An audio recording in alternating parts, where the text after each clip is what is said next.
Someday I'll picture this when I'm far away from this place. There'll be oceans divide us, but I'll keep inside me this time and space. Soon I may fade away, like the sun falling down in the west at the end of the day. And I'll be a ghost of your memory. Okay, welcome back and to the second session of this morning. Titled in your programmes From Cavan to Maryland, but I'm going to rechristen it From Cavan to Minnesota, because there's more in the course of the session to do with Minnesota than there was with Maryland. But it's my great pleasure to introduce to you our first speaker, Professor Mark McGowan, Professor of History and Celtic Studies and Principal of St Michael's College, University of Toronto, and very generously and memorably hosted us with the Symposium, as referenced last night, in Toronto in 2018. And those who were there will know something of his book of 2009, Death or Canada, the Irish Famine Migration to Toronto in 1847. So anyone who might have thought that there wasn't any particular connection between Ulster, and particularly Ulster Protestants, and 1847 would be put very right by that volume.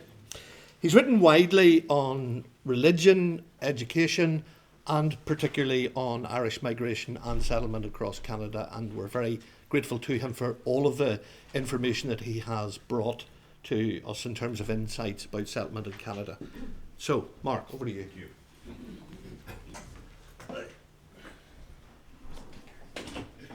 It's right up on the stand there. Oh yeah, got it. Yeah. Got it. Yeah. Cheers. Are you timing yourself? I'm timing myself. Oh, this is great. That's okay. You're setting the standard. Yeah.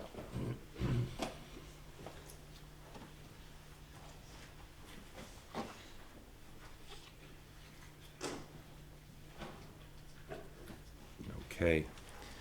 So I'm going to try to keep this to the 20 minutes. It's really a preliminary study and one that I've come out, quite accidentally. But I'm going to give you some things to think about this township in the province of Ontario, and I'll get there. Cavan is a Protestant township, and it shall stay like this. To be quite honest, I'd rather see the Frenchmen stay where they are. Better than the boondocks like Cavan Township. Perhaps the Cavan Blazers should ride again. Now, I'm talking about Upper Canada, but these statements were actually made in 1977, when a group of Capuchin monks from Quebec had attempted to purchase property in Cavan Township, and it was all over the Canadian news. And that prompted many to say, what is happening in this township in Ontario that would prompt such a, vicious and un-Canadian response, because we're noted stereotypically as being rather polite people, apologizing all the time at one another. What happened in Cavan Township? So I'm going to take you there. I'm going to take you there by maps. Canada's a big country, as you well know. In fact, my home province of Ontario, which is right here, you could fit 13 land masses of Ireland into it. Although it has a population of 15 million people, this province of Ontario really is only inhabited in its southern end. And as we mine these closely, Cavan Township is in one of the many counties of Ontario. This is Durham County, named after Lord Durham, who of course issued a famous report in 1838 trying to solve the problems of the Canadas. Let's take a closer look. Durham Township Durham County is divided into 6 townships. This is a map from that period. It shows that Cavan Township is really at the northeast of Durham County. So each of these would be marked in 12 concessions consisting of lots of 100 acres each. This township would have been opened up. Here we are in a much more focused map of the township. Marking off the names of farmers. That would be very important as we come up. So I've now exhausted somewhere in the neighborhood of 9 slides, so please don't be scared. All right. So just as an overview, I mean, how do we get to Cavan Township? The surveying began in 1817. This is a man by the name of John Dial. He was actually the first settler in Cavan. He was born in County Monaghan.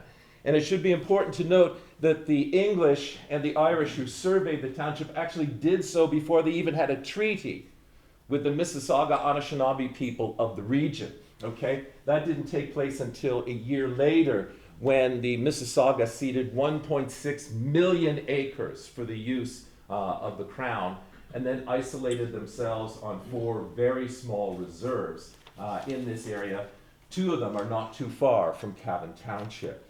The population growth was rapid. Okay, Dial himself came from Monaghan and hoped that by naming the townships Cavan and Monaghan, he would arrive in the Monaghan part of it. Ended up, his land was in the Cavan part of it, which didn't please him, but he continued to live there anyway. So you could petition for a ticket for a 100 or a 200 acre lot. And as you can see, in 1819, the population was only about 244 persons. By 1861, it had swelled to 4,901. I mean, there's a massive jump in 6 years, almost quadrupling the population, and it keeps going. About 2/3 of the population of this township were Irish migrants. Many had been redirected through the port of New York by an Irish Protestant and loyal Orange Lodge member by the name of James Buchanan, who was the brother of A.C. Buchanan, who was the agent in Quebec City, whose nephew, A.C. Buchanan, took over that job later. So it becomes very confusing with many Buchanans. But it's because of Buchanan, who claims there's open land that's relatively cheap. In 1820, about £5 could get you 200 acres freehold. So imagine coming from a tenancy in Ireland of 3 to 6, maybe 10 acres maximum, and what you have then is the opportunity for £5 to buy 200. I mean, this is something that we don't appreciate living in Canada, because we have a lot of space, not realizing that our forebears came from places where they had none and didn't even own it. Okay? Millbrook becomes the central service center between the major town of Peterborough in the north and Port Hope, which was situated on Lake Ontario. So when you start doing an analysis, I investigated 90 Irish families that I could document through family histories. 29 of those families, or almost 1/3, came from Cavan County, or County Cavan here in Ireland. The general Irish, sometimes they didn't list what county they came from in Ireland. They were mostly from Ulster, 25, Fermanagh, 13, Wexford. Interesting group of Wexford here, which seemed to stick out like a sore thumb among all of the Ulster men and women who were living in the township. And it goes right down, excuse me, to only one unknown. What does this look like in reality? So I plotted them on a map for you, and here you see that these 2/3 spread out all over the township. Concentrated in the center, here's Millbrook, which is the major service center, Cavanville, which is in the middle of the township, and then Mount Pleasant. But in this crescent, you could almost call it the Ulster Crescent within the township. Let's take a closer look at that. This is Irish families by farmstead, by religion, between 1818 and 1861. This is the southern part of the township. All of the pink are Irish Protestants, most of whom are from Ulster. This is glebe land that was owned by the Church of England, Anglican Church in Canada. 1/7 of all lands by the Crown were ceded to the Anglican Church as the established church in 1791. They were slowly purchased by farmers as the clergy reserves were dissolved by the 1850s. This one yellow plot here is the only 2 Catholic Irishmen who live in the township. Okay, this is important to remember. We move up and we see North Cavan families. Again, this concentration to the east side. So getting a spatial idea of how this lines up. I think I'm driving your cameraman odd here. I have too much nervous energy to be prisoned by a podium. You see Religion by Cavan families, we have undeclared Protestants in the family materials and in the census data, about 41%. Methodists, Presbyterians, Church of England, which most of whom would have been Church of Ireland originally, and when they moved, it was Church of England. And here are 2 Roman Catholics, okay? We have only one unknown, and that's our sample of 90 families, which is most of the Irish settlers in this township. This is, by the 1830s and 40s, a Protestant township, clearly. And you have some examples of an early Church of England church, and here a Presbyterian church. And they are scattered throughout the township, okay? There's no Catholic church in Cavan Township to this day, okay?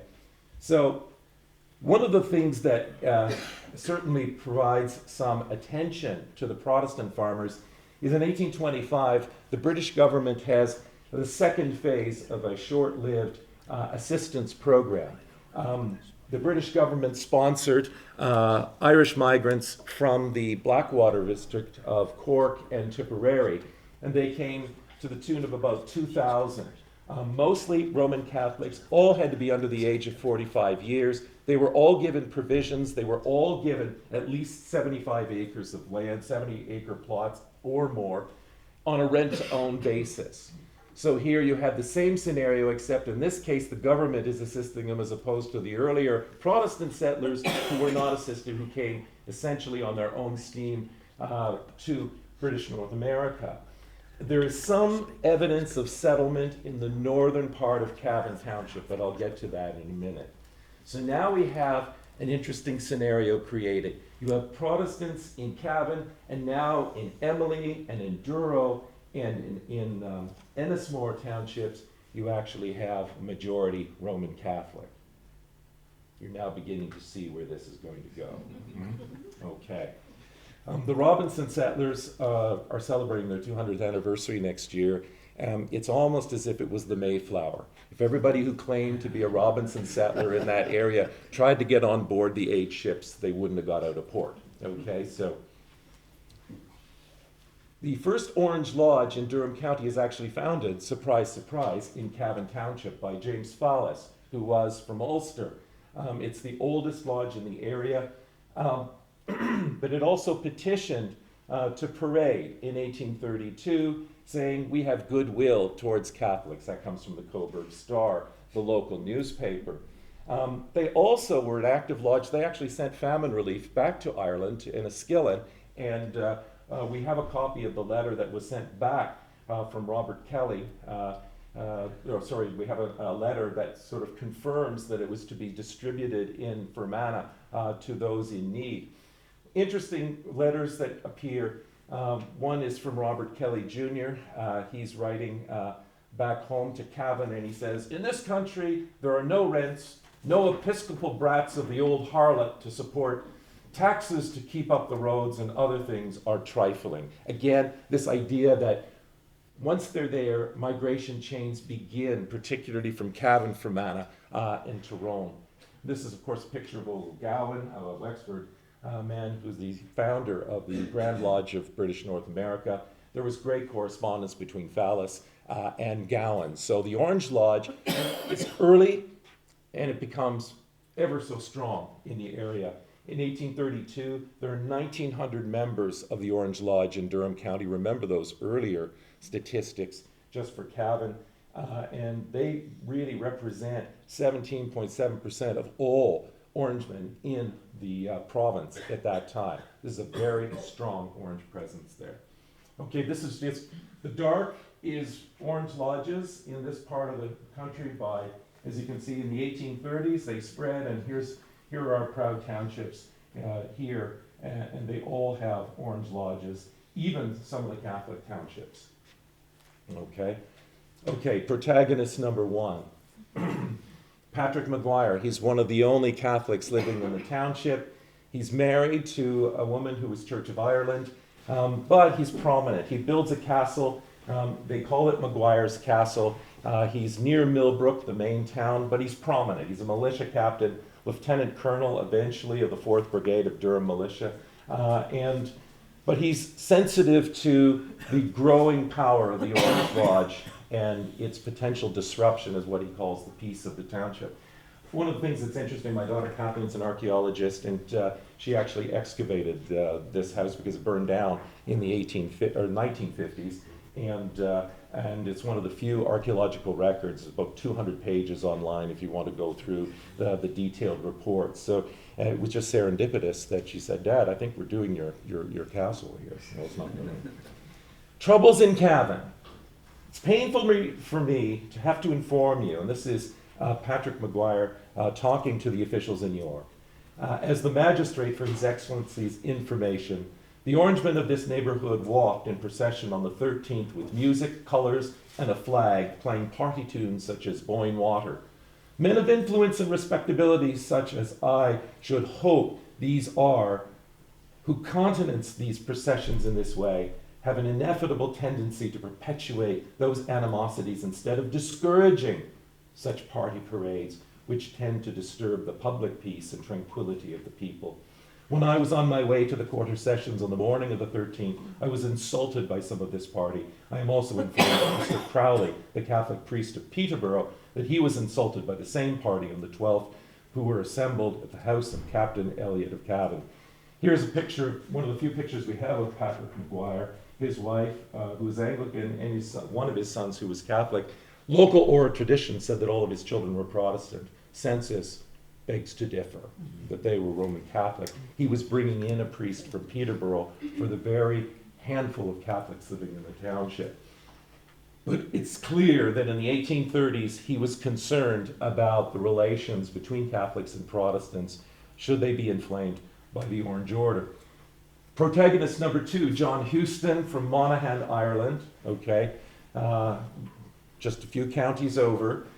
He's a militia captain as well. He's also the other justice of the peace, okay, and he's asked by Peter Robinson to settle some of these people who are conveniently placed in another township, much to the grief of John Houston.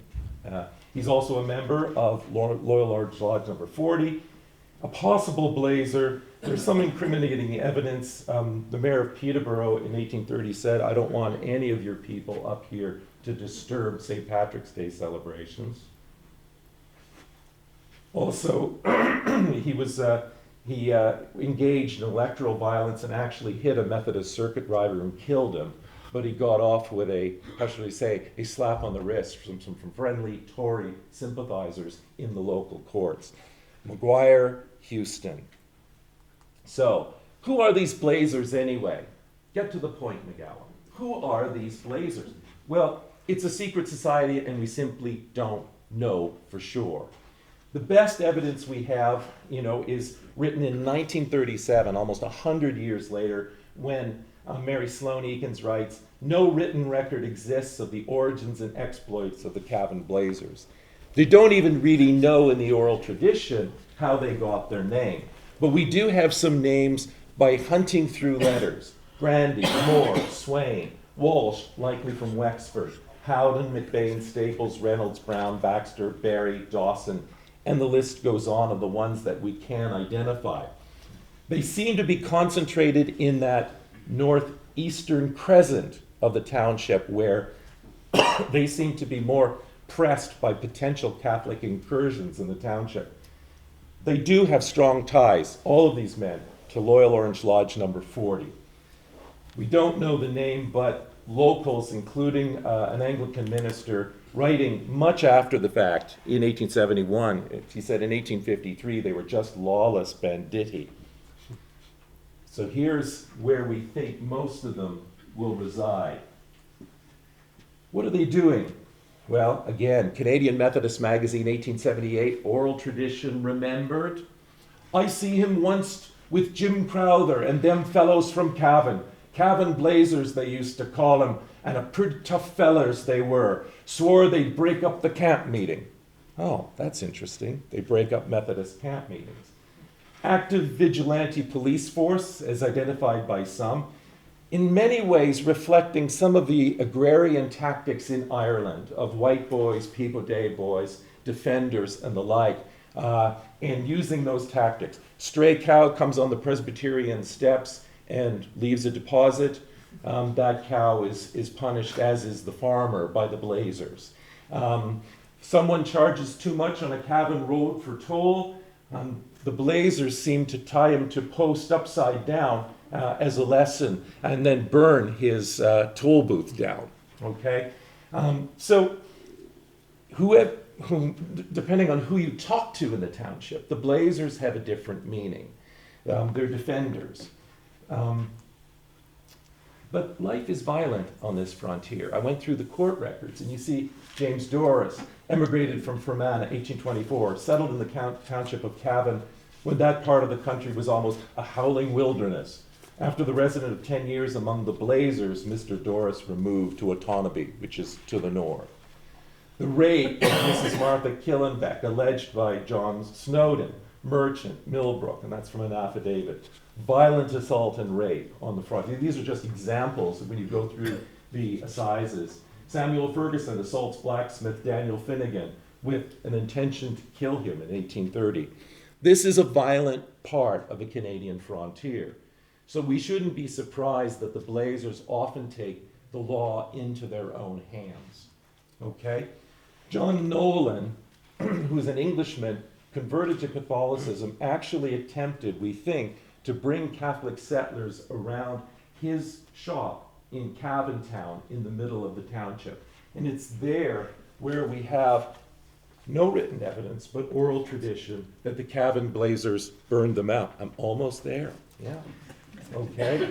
So there is methodological problems. There is no documentary evidence to conclude that the Blazers burned out the Catholics. None. It all comes from oral tradition. And when you examine that tradition, some of it's actually plagiarized. It's just copied over and over again from one source. The oral testimony is rich. The Blazers are heroic. The Blazers are vigilantes. The Blazers are tricksters and troublemakers, depending on which oral source you manage to read. Clandestine pranksters is one of my favorite ones. Oh, they're just, boys will be boys. Okay? But there's a play written about it, and this is where I'd like to conclude. It's called The Cavan Blazers. It is actually performed on the farm of Robert Winslow, the author, who is many generations Fermanagh migrant family, still living on the same plot of land. In Cavan Township, he's converted his farm into the Fourth Line Theatre. And it's an outdoor production. Some of the shots that you've seen here are from the outdoor production of the Cavan Blazers, which of course he sets in 1854 for some reason. He and I have been back and forth. He just sort of selected that date and then added the filler of Protestant orange, Catholic green, and Maguire being the central figure.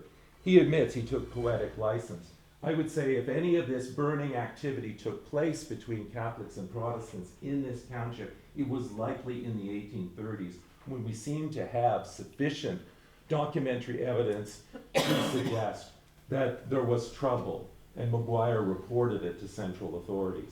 One of the problems we have in Canada is records from this period are, when they do exist, are poor. Census data for 1841 and 1851 for this part of the country is either non-existent or fragmentary. So much of the work that we do is, how should we say, making bricks without straw, if I can be biblical about it, okay? And finally, to hell with the Pope and Paddy Maguire. It's the byline and seamlessly woven into this play, we don't know if this was ever said, but every oral testimony in the township, it suggests that this is what Protestants said when they passed by Maguire's castle. To hell with the Pope and Paddy Maguire. A testament to oral tradition that is still being tested by the search for documentary evidence. And it's an Ulster story now transported into a little-known Canadian township. So there we are. Well done. That's excellent. I don't think you need the mic. No, that was fantastic. And it's kind of, you know, the stain, I suppose you could say, of sectarianism and the link to migration and global migration. I'm reading Martin Doyle's Dirty Linen at the minute, looking at murders in the 70s, 80s, 90s in West Down, the Linen Triangle, and the resonances. It's sad, but it's there. Okay, our next speaker's dynamic duo from the county itself, although not originally. Mary and Tom Sullivan. Mary has been manager of Cavan Genealogy for 35 years and has acted is still acting as secretary of the Irish Family History Foundation, which is the umbrella organisation for Irish genealogy centres across the island. She holds an MSSC in Irish Migration Studies, gained here, I'm delighted to report, Queen's Award, but studying here at the Mellon Centre for Migration Studies. And I have to say, her dissertation here, I'm trying to lift it, on the Cavan Diaspora. The external examiner, the great Pierce McHenry, awarded the dissertation a mark of 92 and described it as simply brilliant. It is a terrific piece of work. Her husband, Tom, is the just retired county librarian, and he's done a huge amount in terms of sponsoring, helping, encouraging the development of local studies in Cavan and indeed in other parts of the country.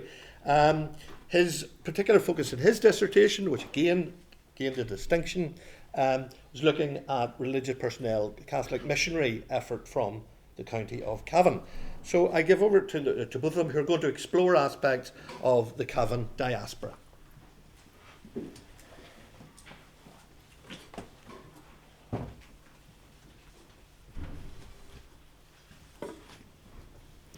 Thanks very much, Paddy and Liam, for the invitation today to speak, and congratulations on resurrecting the Symposium again after the pandemic and everything. It's great to see it back. So I'm just going to, in relation to the how, just going to talk a little bit about the communication networks of the Cavan immigrants, which in the study that I did that Paddy referred to, there was massive evidence that there was very strong communications between Cavan and abroad, and particularly America. So I'm going to give some examples of the journey as well across the Atlantic. The title, it's just the return, is it? It's just, oh yeah. Yeah, okay. So just the title, Friends in America. I just got it from Reverend Randall McCollum. He was Presbyterian minister at Lesleck in County Cavan, and he kept a very detailed diary. He was a farmer as well. There's lots of stuff in it. This particular entry from the 22nd of May 1862, he says, I rode down to this morning to Drumlum, saw Thomas Rusk's wife deserted by her good man and left with 3 young children to mourn his absence.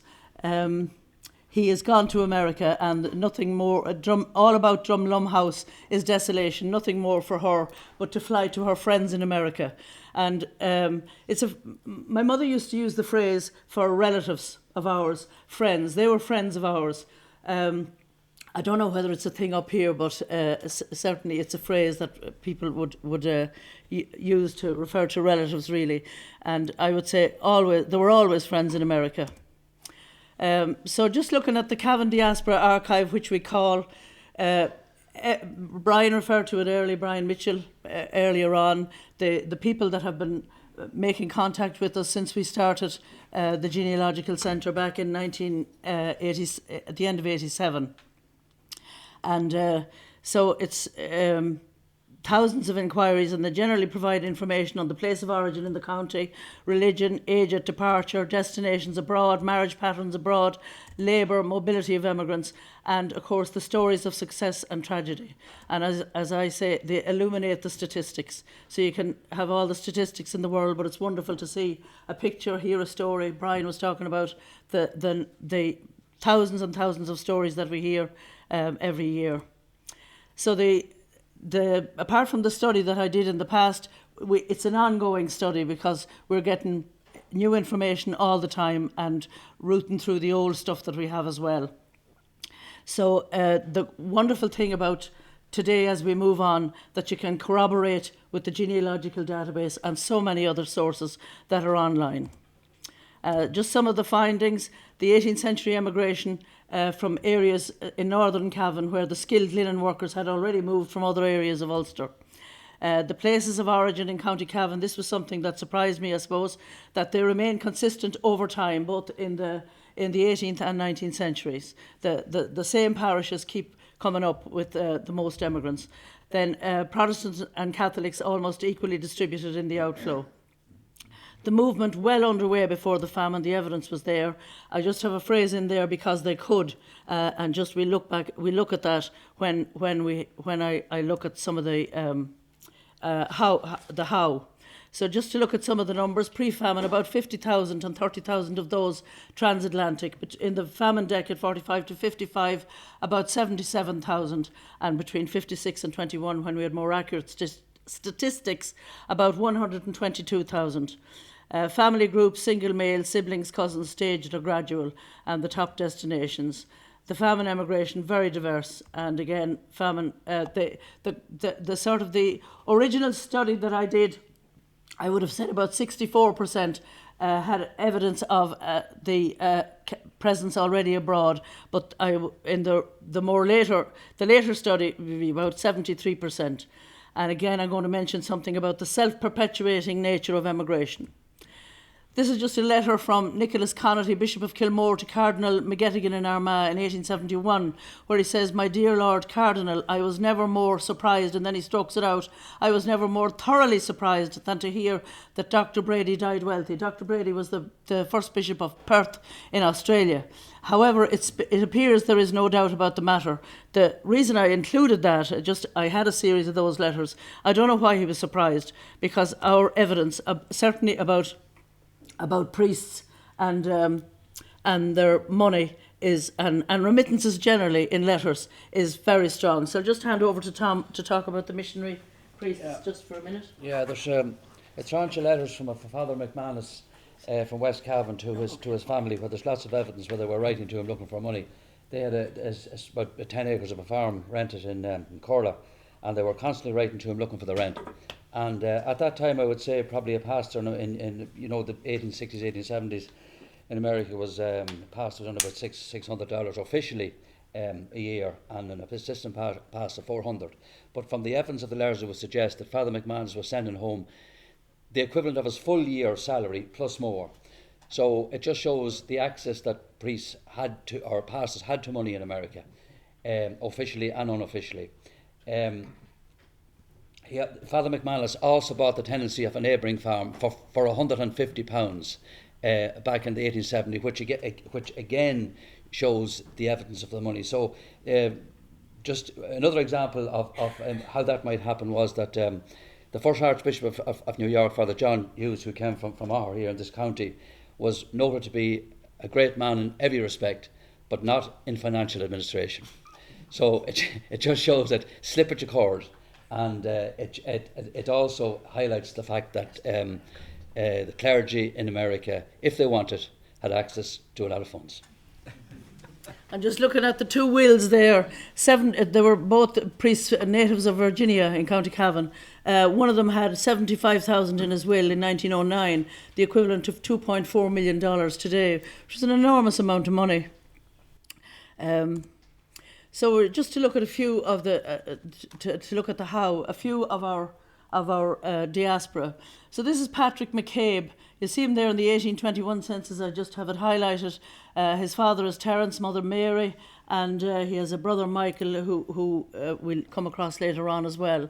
So he left Derreven in the parish of Lurgan in 1832, and he, again talking about diaries, he kept a diary which his people obviously had some, or his ancestors used.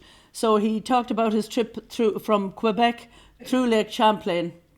I hope I'm pronouncing that right. Mark would know, just on the border with Vermont there. And he worked at where I have there with the Google pointer on the West Point Foundry for 4 years, and just a later picture of the foundry there. And then I'm just talking here about the way we can corroborate the evidence now from the clients. It wasn't like long ago. So there, just a picture of Lake Street, Chicago in 1837, and the Fergus's Chicago Directory 1839 shows that he was a porter at Tremont House, and that's what they had told us. And just a picture of Tremont House, I think it might have been burned twice. So he married Anne McConnell from County Fermanagh, and this is the great thing about the information that you get from clients, that you get photographs. So it's not just statistics, years and people's names. He moved on down to Chicago. McHenry County bought land, and his brother Michael was already there. So it wasn't just the quest for land, it was the family connection. Michael we saw in the 1821 census. So whether Michael went before him, although he was younger than him, or not, we didn't have that information. But it's interesting to note too that he called his first son, after a few daughters there, his first son Terence, after his father.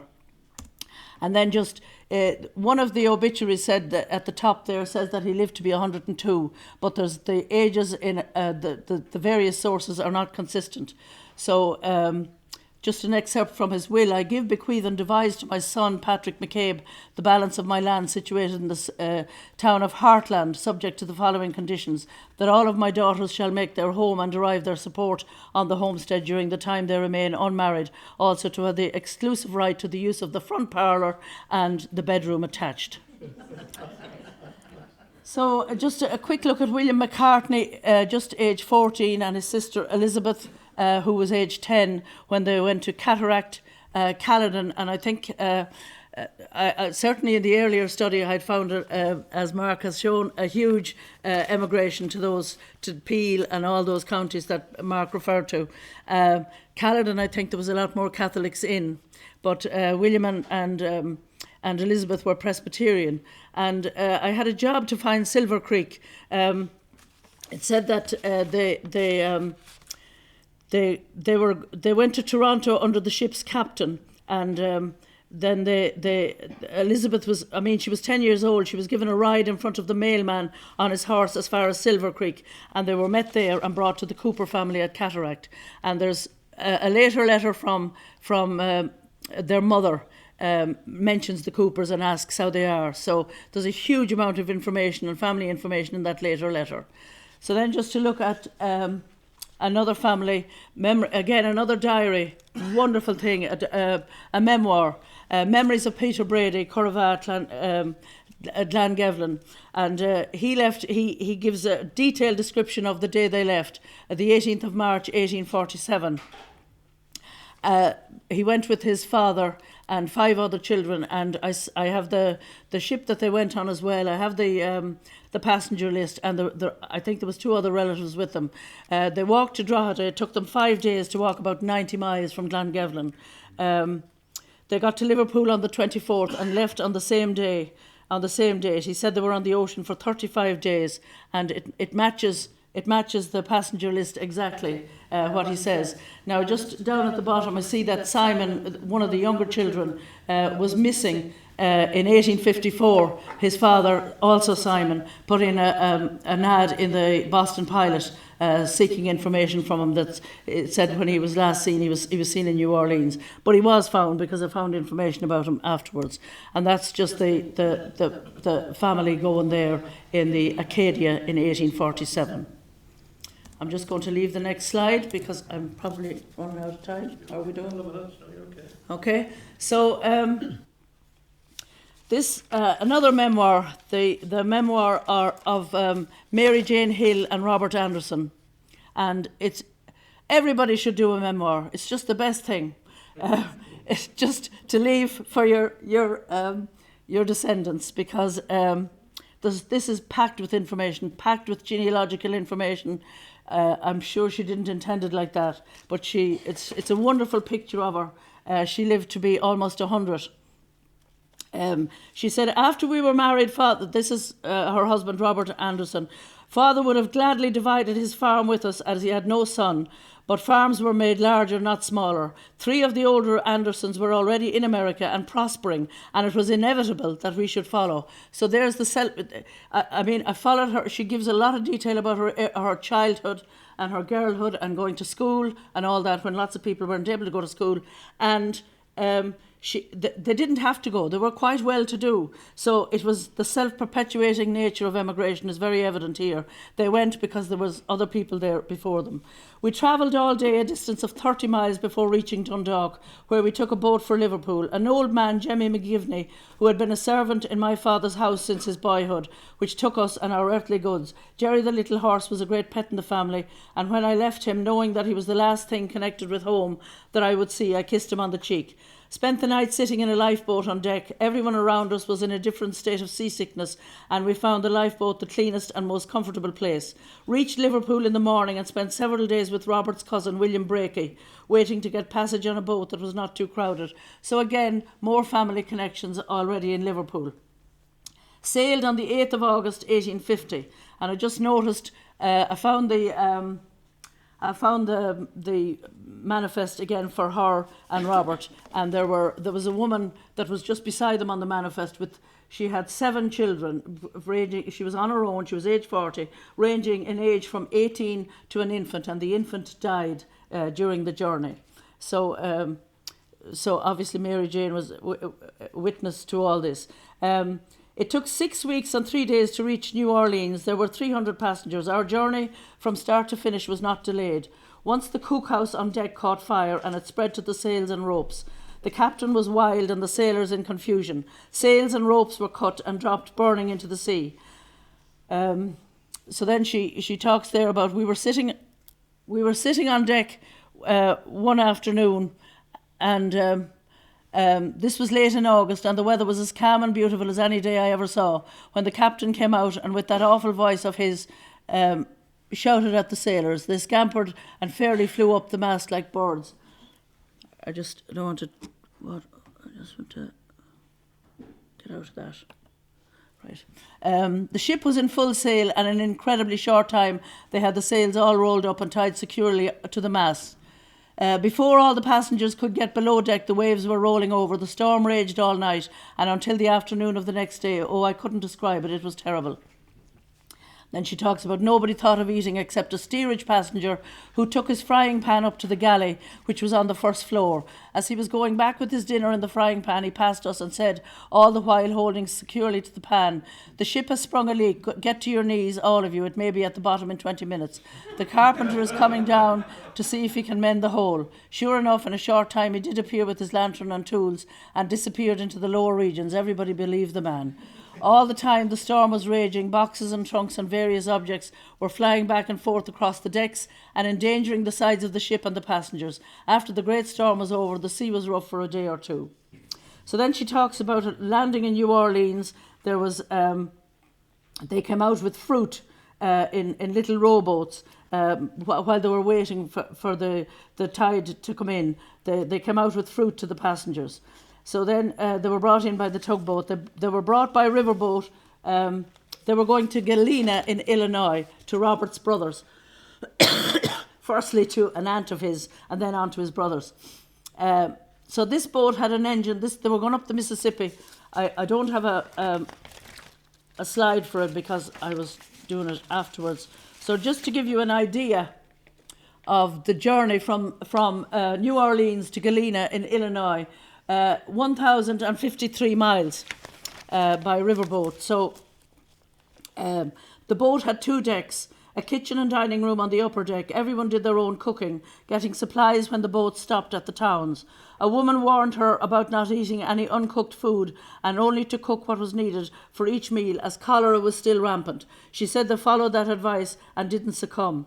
There was a merry party of young people sitting on deck one evening, eating fruit and candy. Before morning, one of the young men, a fine, healthy young fellow, was dead, and 3 others died suddenly and were buried without ceremony at the next landing place. She spoke of a German woman who had borrowed some cooking utensils from her before supper, but she was dead by midnight, leaving 3 small children. Her coffin was a dry goods box, and it was placed in front of our berth. No more cases after they passed St. Louis. She thanked God for saving them from cholera, although Robert had boils on his neck and he stayed mostly in their berth. She talked about a man who looked after him like a nurse, who knew Robert's aunt in Galena, where they were headed. They were 3 weeks on the river. So then they made their way. They met Robert's two sisters, Martha Ritchie and Sarah Gamble, and his brother John, and they lived on farms about 12 miles from Galena at Beatty's Hollow. Martha lived near...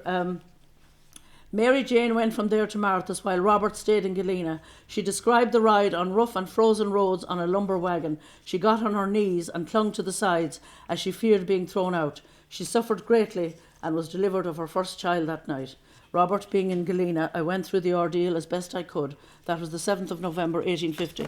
So when I was reading this originally, I obviously read it years ago, you get such a surprise that through all of this she was pregnant. She was pregnant when she took ship in Dundalk to Liverpool and just bore that all the way through. So thank you very much.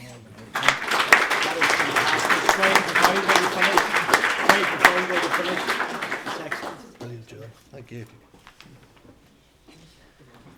So that just gives you a kind of a quick 20-minute insight into the capacity, really. I mean, Tom and Mary have been inspiring people in Cavan to think about the concept of a Cavan diaspora. And, you know, what Mary was doing there with those family history records, again, shows the potential that can be used when you bring them together collectively as a database and you actually analyse the patterns. It's that marriage between, you know, the statistics and the patterns and then the individual texture of human lives that is so compelling. Okay, final panellist today. Delighted to introduce Professor Elaine Farrell, who is Professor in the School of History, Anthropology, Politics and Philosophy. I don't get that right. HAP. At Queen's University in Belfast. She is co-author with Leanne McCormick from Ulster University of The Bad Bridget, Crime, Mayhem and the Lives of Irish Immigrant Women, published with Penguin in 2023, and is not just a book, it's a phenomenon. There's a podcast, there's an exhibition across the way in the Folk Park, and it's been a huge success. And really, a lot of it comes down to making that connection between very thorough, great historical research, but a capacity to communicate with that wider public audience who read the book. We held a book club in here with about 20 readers with the book, and you know, great reaction and great discussion over 3 nights with that. So tremendous. And done all, I have to say, because a bad introduction. But I mean, doing all this, as I said in the review for Trevor, that you know, with young children, and there's a dedication at the front of the book for both you and Leanne to them. And you know, to be fair, as a male scholar, we sometimes don't really know how much real life encroaches into actually doing the research and getting it written up. So fair play to her.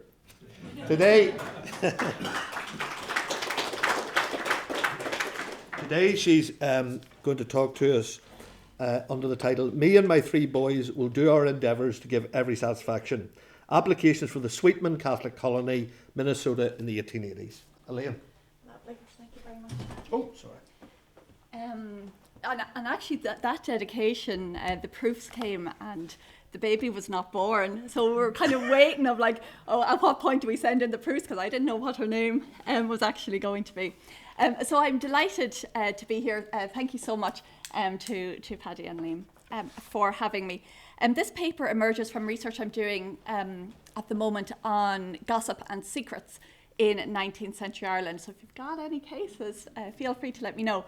And Miles Shorthall had drawn my attention to Sweetman papers that had a particular case in them from the National Library in Ireland. And when I was going through those papers, I came across John Sweetman's records relating to John Sweetman's Irish Catholic Colony in Minnesota. So in the paper, I'm going to take you through the establishment of that colony, the application process, and the way that the settlers were selected. I'm going to talk a little bit about some snippets from those applications, particularly where they relate to the journey. And then I'll talk about the actual journey to Minnesota and what materialised.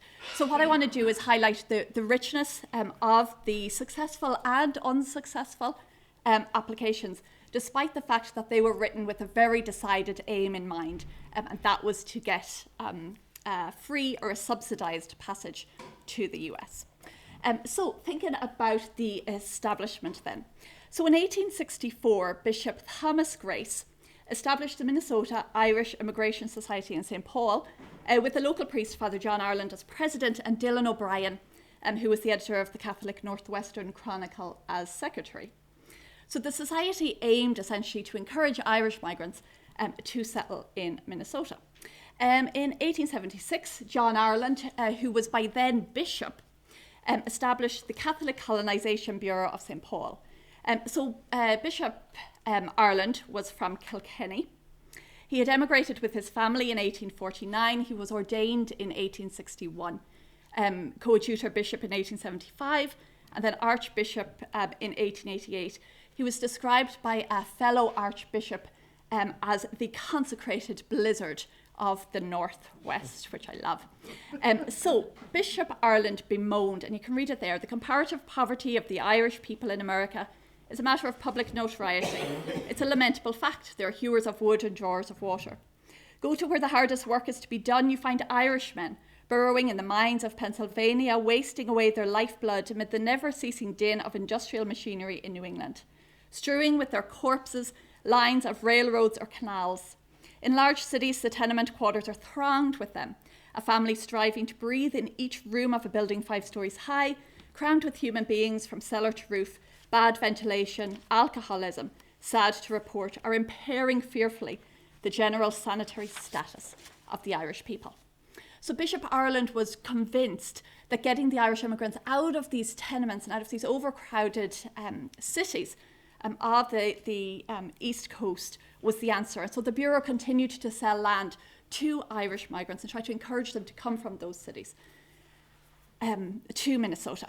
Bishop Ireland also established a colony of Irish settlers in Avoca in Minnesota as well. So this work, Bishop Ireland's work, came to the attention of John Sweetman. So Sweetman was born in 1844. He's a major landowner. He bought an estate when he was in his 20s at Drumbarra House in Kells, County Meath. He supported land reform. In later years, he'd be a politician. He was an MP for Wicklow East. He was chairman of the Meath County Council, first vice president of Sinn Féin and its second president.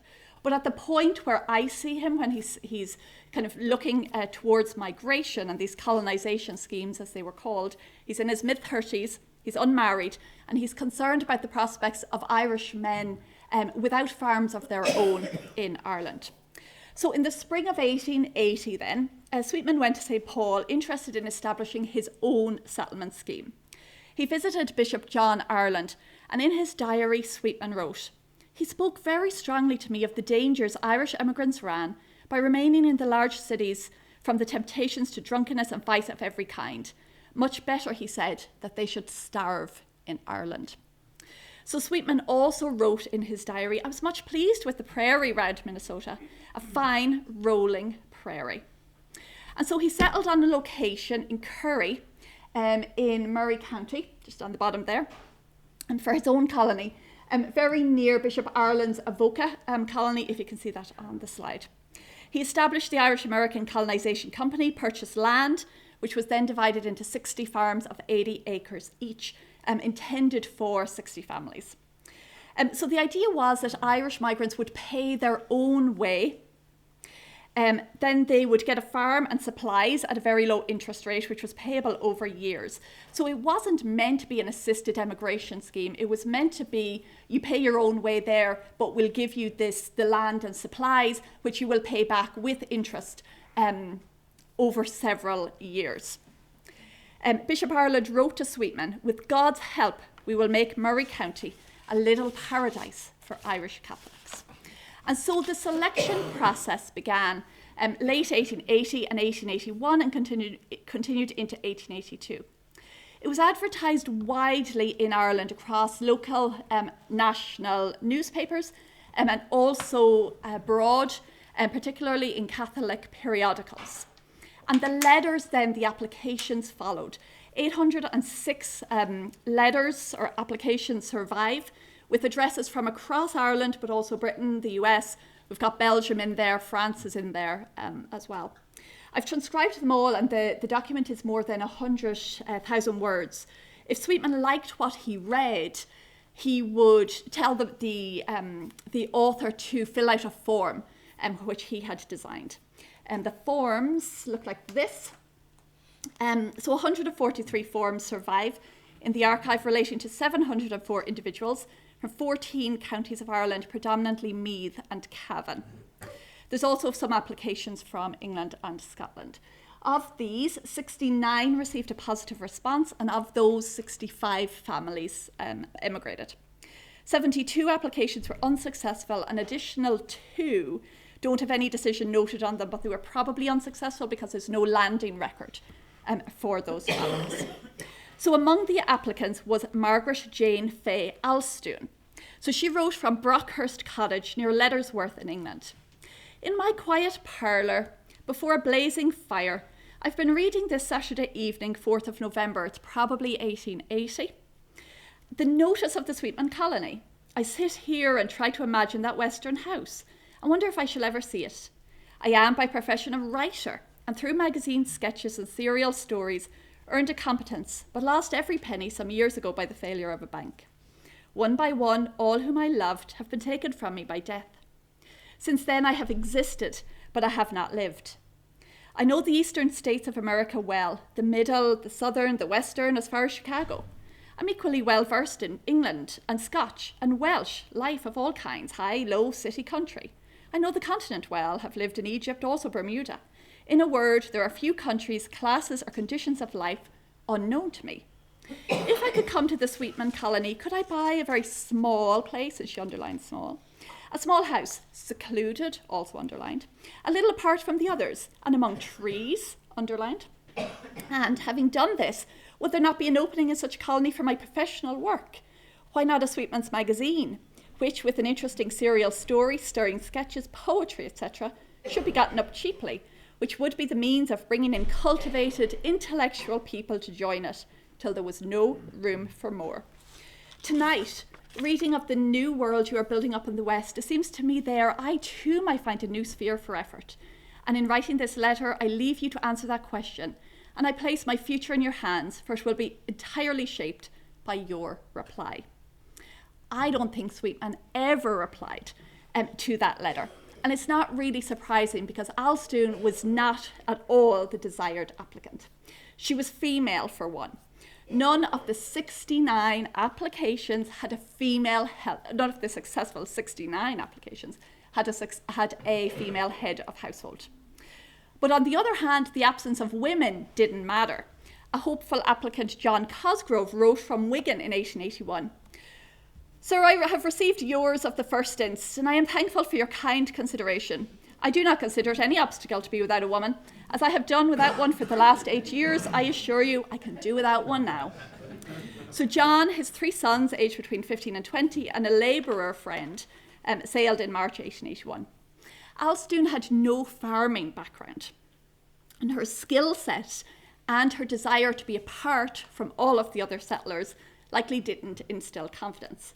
And nor did she give the impression that she was going to be willing to rough it for a few years on the rolling prairie that Sweetman had described, at least, in those early years while the colony got started. She asked if, and I quote, there was any way of getting an assisted passage, not steerage.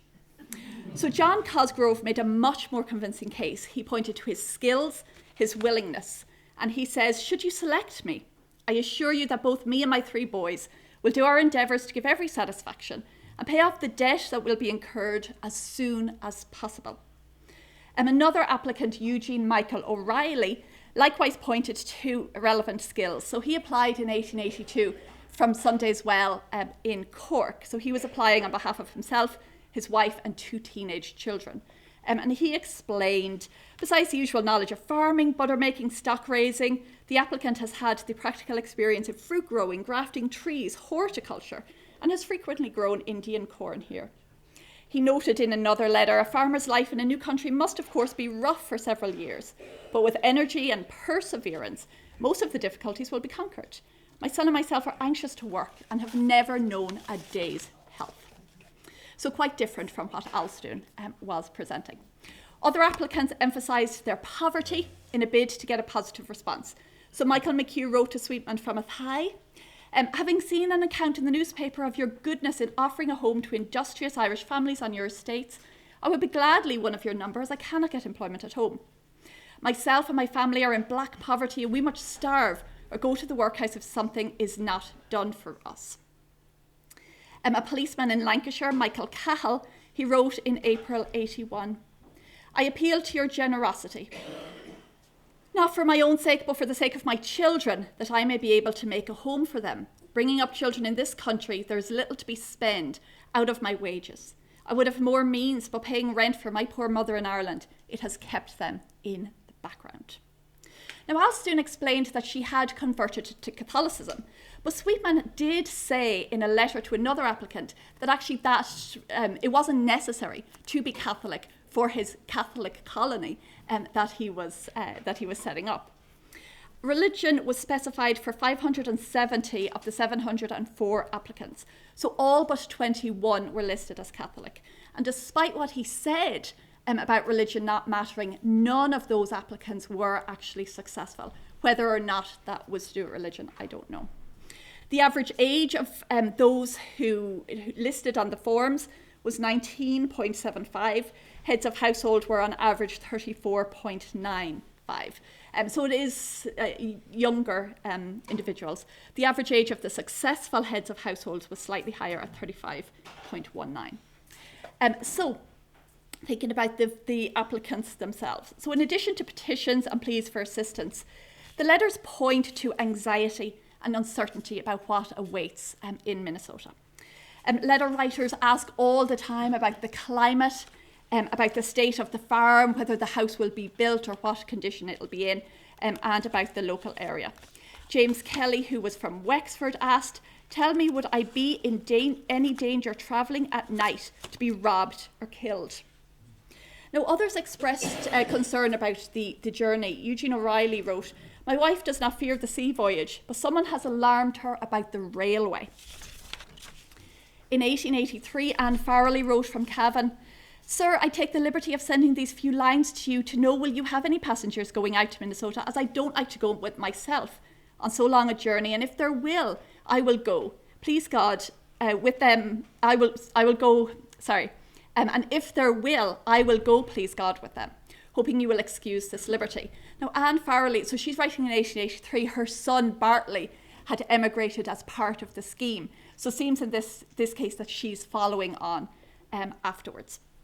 Mary Kelleher wrote from Drumcrave in Cavan sometime in early 1881. I, the wife of Patrick Kelleher, ask your honour to give me word in short how many days it take by train to Minnesota. I'm a delicate woman and far advanced in age. Also, how far I'd be from priest or chapel. I fear I would die on the way. I like to be near a priest and chapel. Please tell me all I ask you, for God's sake. Directing care, Miss McKenna, Church Street, Cavan, for Mary Kelleher, and write soon, yours truly. And you can read the letter there. Now, when I was reading this, I was expecting, saying far advanced in years, I'm expecting this woman, she's probably in her 60s or 70s. Her application shows that she was 48. Her husband, Patrick, and her two sons, aged 23 and 18, proposed migrating from their 8-acre farm. Now, in the end, they didn't go.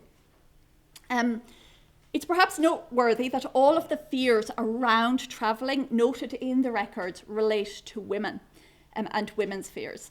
It's possible in this instance, and I do think this is what has happened, that Mary Kelleher wrote this letter unknown to her husband who wanted to emigrate.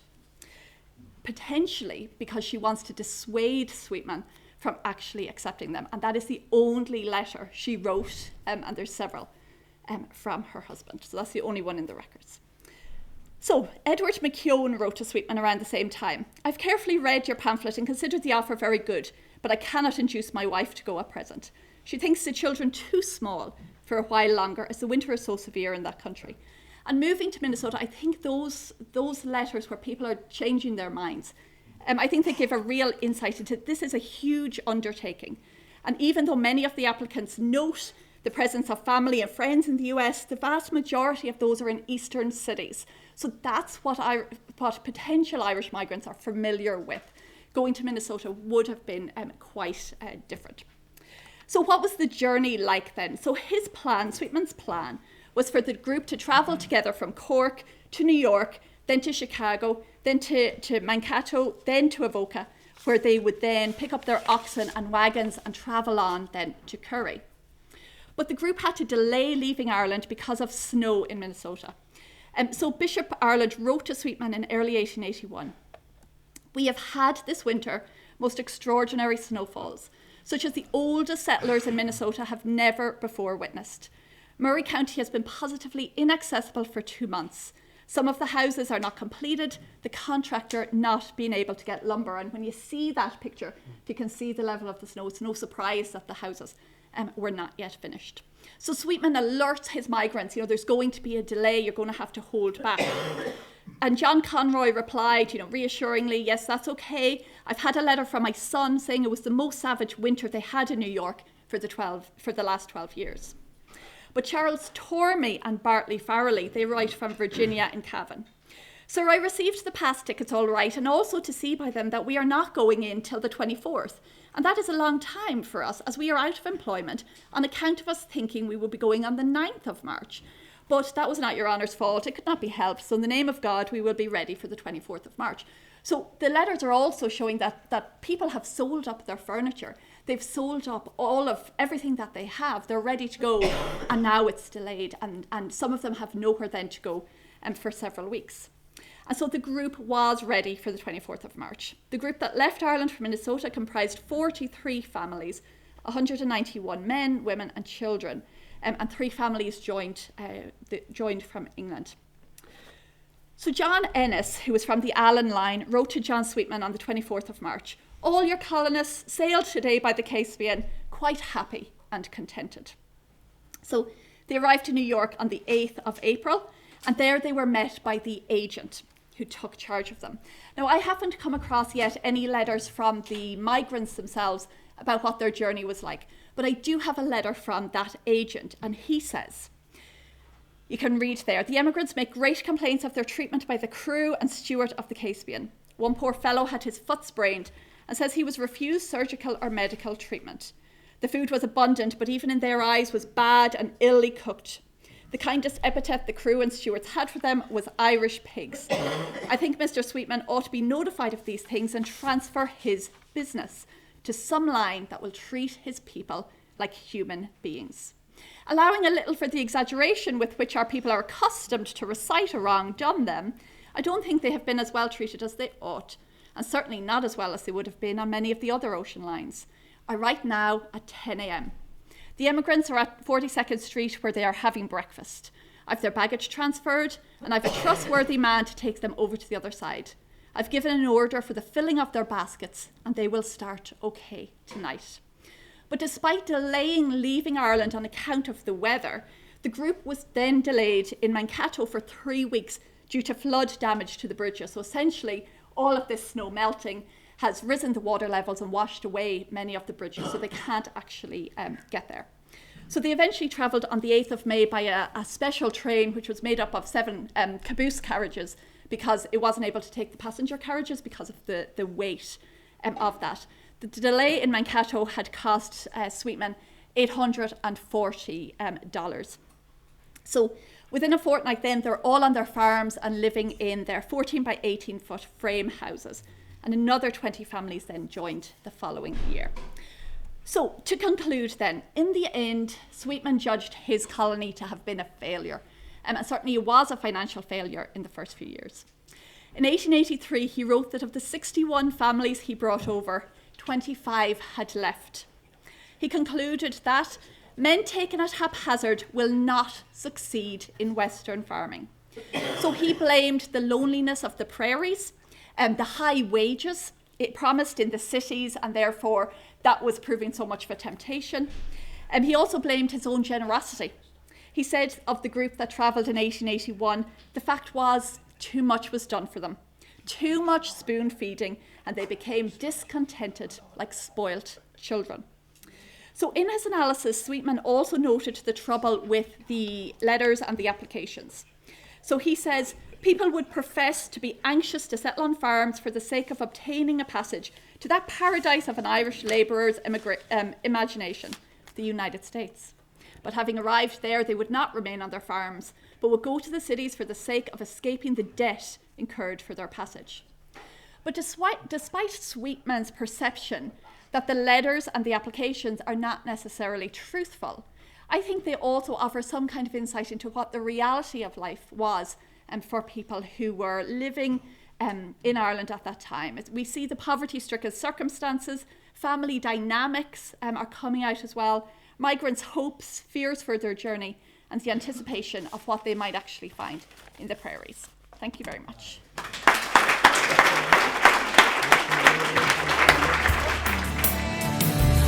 It could be London, Glasgow or New York.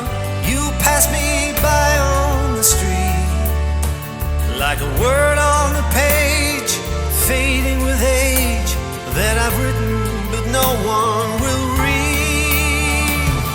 Now is the hour, now is the day, we take what we gather and set on our way.